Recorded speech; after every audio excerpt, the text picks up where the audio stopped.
जी बिल्कुल, देखिए राष्ट्रपति ट्रंप ने ईरान के साथ डील अनाउंस कर दी है। कल ट्रुथ सोशल में उन्होंने ये बात लिखी कि ईरान के साथ डील फाइनल हो चुकी है और अब हॉर्मुज स्ट्रेट खुल जाएगा, ऑयल विल फ्लो, इस तरह के शब्द उन्होंने इस्तेमाल किए। वहीं दूसरी ओर ईरान की तरफ से भी इस बात की पुष्टि की गई कि जो टेक्स्ट है मेमोरेंडम ऑफ अंडरस्टैंडिंग का यूनाइटेड स्टेट्स और ईरान के बीच, वो टेक्स्ट पर दोनों ही पक्षों की सहमति दर्ज की गई है और फ्राइडे को बताया जा रहा है जिनीवा में ये डील साइन हो सकती है।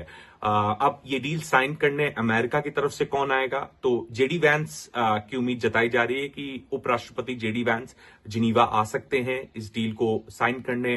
पर जेडी वैंस ने एक अमेरिकी न्यूज चैनल से बात करते हुए ये बात भी कही कि प्रेसिडेंट ट्रंप खुद भी जा सकते हैं डील साइन करने।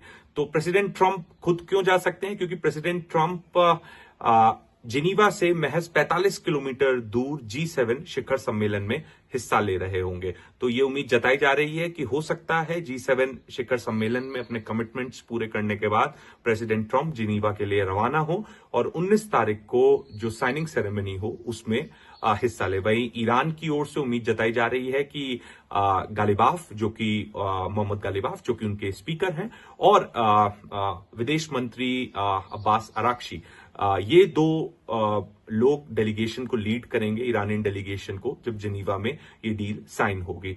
लेकिन इस अनाउंसमेंट पर और डील के टेक्स्ट को लेकर अभी भी प्रश्न चिन्ह बना हुआ है। उसकी सबसे बड़ी वजह है लेबनान का मुद्दा। पहले भी ये बात अमेरिका और इजराइल कहते आ रहे हैं कि Lebanon is not a part of deal which is being negotiated by Pakistan. तो लेबनान का जो मसला है वो अमेरिका मीडिएट करेगा और इसको लेकर तकरीबन 3 मीटिंग भी हो चुकी है अमेरिका में, लेबनान, अमेरिका और इजराइल के बीच में। अब क्योंकि डील अनाउंस कर दी गई है, डील अनाउंस होने के बाद ईरान की तरफ से जो स्टेटमेंट आया उसमें कहा गया कि लेबनान में सेसेशन ऑफ हॉस्टिलिटीज जो है, यानी तुरंत जो युद्ध है वो रोके जाने का कमिटमेंट है अग्रीमेंट में। तो ये बात ईरान ने कही है अपने रिलीज में। पाकिस्तान ने भी इस बात का मेंशन किया है, जो पाकिस्तान के प्रधानमंत्री शहबाज शरीफ, उन्होंने भी अपने ट्वीट में इस बात का मेंशन किया है।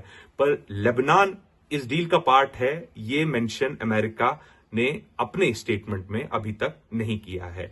तो जो पहला फ्लैश पॉइंट है वो लेबनान इशू अभी भी बनता दिख रहा है। दूसरी सबसे बड़ी वजह क्यों प्रश्न चिन्ह बना हुआ है, क्योंकि जो टेक्स्ट है वो अभी तक सार्वजनिक नहीं किया गया है। बिट्स एंड पीसेस में खबरें आ रही हैं, अमेरिका कुछ कह रहा है, ईरान कुछ कह रहा है। तीसरा सबसे बड़ा न्यूक्लियर एनरिचमेंट का मुद्दा। तो जो इनरिच न्यूक्लियर है, जो कि 400 किलो के करीब बताया जाता है, अमेरिका पहले दिन से कहता आ रहा है कि वो इनरिच न्यूक्लियर हमें ईरान से निकालना है। इसको लेके कई प्रपोजल भी अमेरिका द्वारा दिए गए कि उसे एक न्यूट्रल कंट्री ले जाया जा सकता है या उसे कहीं ईरान में ही नष्ट किया जा सकता है, इस तरह की तमाम बातें कही गई। लेकिन इस अनाउंसमेंट और इसके बाद जो खबरें आ रही हैं उससे ये पता लग रहा है कि 60 दिन का टाइम दिया जा रहा है, बफर टाइम, जिसमें पूरी डील निगोशिएट किया जा सके और जो टेक्निकल मसला है, जैसे न्यूक्लियर का जो मसला है, वो निगोशिएट किया जाएगा अगले 60 दिनों में। तो न्यूक्लियर का भविष्य क्या होगा, न्यूक्लियर जो इनरिच्ड न्यूक्लियर मटेरियल है ईरान के पास, उसका भविष्य क्या होगा, इसको लेके भी प्रश्न चिन्ह है। क्योंकि ईरान इस मसले पे ज्यादा नहीं बोल रहा है, अमेरिका इस मसले पर लगातार बोल रहा है। राष्ट्रपति ट्रंप लगातार इसे अपनी अचीवमेंट बता रहे हैं कि हमने ईरान को अग्री कर लिया न्यूक्लियर एनरिचमेंट निकालने के लिए और ईरान अब कभी भी न्यूक्लियर पावर नहीं बन पाएगा। तो इस तरह की बातें प्रेसिडेंट ट्रंप और उनके अधिकारियों की तरफ से लगातार निकलकर सामने आ रही हैं।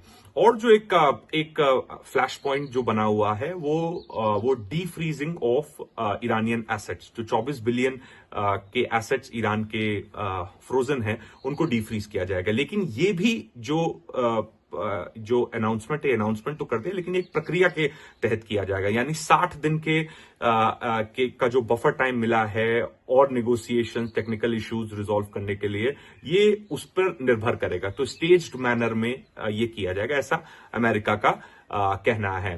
फिर बात हो रही है कि हॉर्मुज स्ट्रेट खोला जाएगा, तो अमेरिका कह रहा है हम अपना नेवल ब्लॉकेड हटा लेंगे, ईरान कह रहा है हॉर्मुज स्ट्रेट खुल जाएगा। तो क्या ईरान अब अपनी जो इनिशियल पोजीशन थी कि वो टोल लगाएगा वेसल्स पे, सेस चार्ज करेगा, एनवायरमेंट सेस चार्ज करेगा, तो क्या ईरान अब उससे पलट गया है?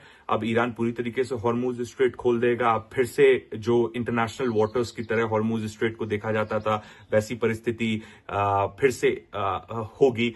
तो ये भी देखना दिलचस्प होगा। फिलहाल फ्राइडे बताया जा रहा है, 19 जून को ये डील साइन होगी जिनीवा में। मैं इस वक्त एवियान ले बैंस में हूं, जहां पर G7 शिखर सम्मेलन का आयोजन किया जा रहा है। राष्ट्रपति ट्रंप आज यहां पर आएंगे, कल प्रधानमंत्री मोदी आएंगे, इसी के साथ साथ गल्फ के भी नेता इस शिखर सम्मेलन में शिरकत करेंगे, और कल एक वेस्ट एशिया सिचुएशन को लेकर महत्वपूर्ण बैठक भी है। वहीं दूसरी ओर फ्रांस, इटली, जर्मनी ने इस अनाउंसमेंट का स्वागत किया है, और उन्होंने ये भी कहा है कि अगर सैंक्शंस हटाने की बात है तो वो भी सैंक्शंस हटाएंगे ईरान पर।